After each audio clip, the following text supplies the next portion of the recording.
تگی اور تگا سرائکی علاقے میں خواتین و حضرات کے نام ہوتے ہیں، تاہم اب کافی حد تک معدوم ہو چکے ہیں۔ جب سے نئی روشنی آئی ہے، لوگوں نے اپنی ماں بولی ترک کر کے بچوں کے ساتھ اردو بولنا شروع کر دی ہے۔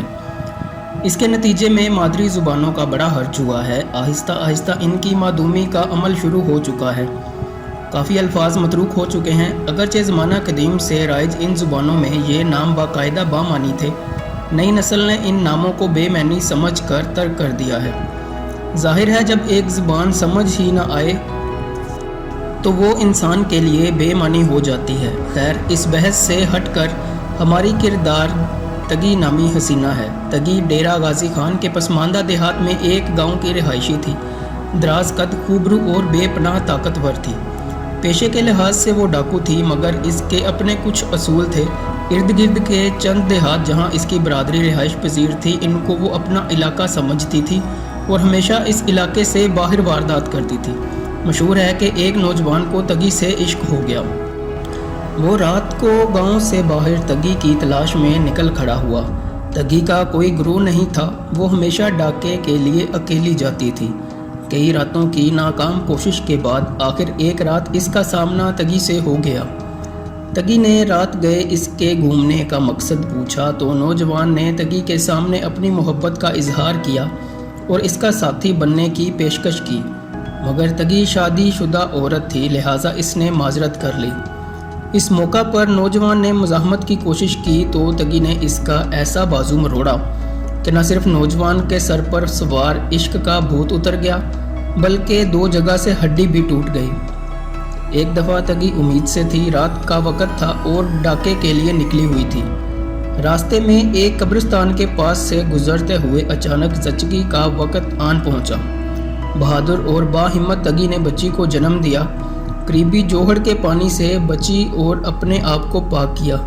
بچی کو اپنی شال میں لپیٹا اور ایک کھوکھلے درخت کی کھو میں دبا دیا اور خود واردات کے لیے نکل گئی۔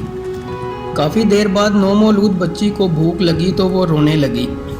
ایک آوارہ کتا بچی کی آواز سن کر وہاں آ گیا۔ تھوڑی سی کوشش کے بعد وہ بچی کو کھو سے نکالنے میں کامیاب ہو گیا۔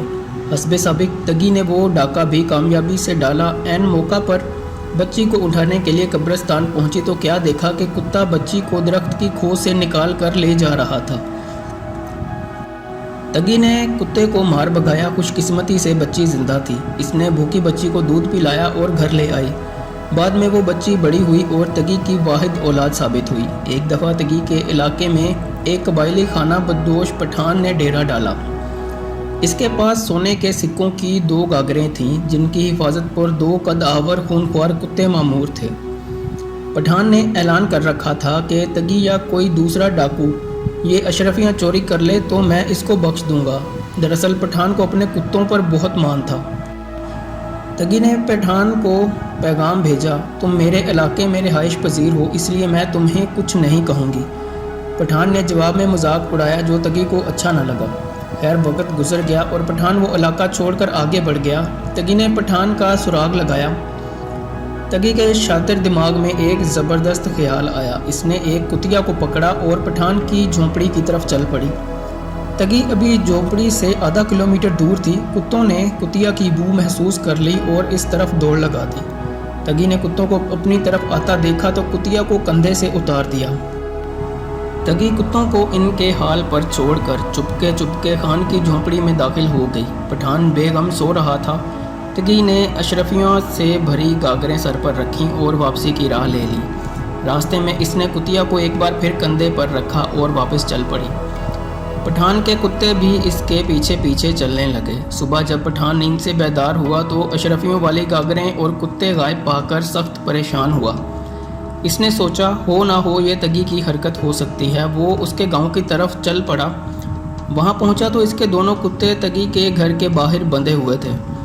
پٹھان نے تگی کے سامنے ہاتھ جوڑ کر کہا، مجھے اتنا بتا دو یہ سب تم نے کیسے کیا؟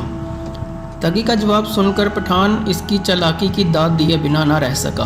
تگی پٹھان کو کتے اور سکوں کی گاگریں واپس کرنا چاہتی تھی۔ اس نے محض پٹھان کے ساتھ اپنی ضد پوری کر کے مذاق کا بدلہ لیا تھا، مگر پٹھان نے اس شرط پر سکوں سے بھری گاگریں تگی کے سپرد کر دیں کہ آئندہ وہ چوری نہیں کرے گی۔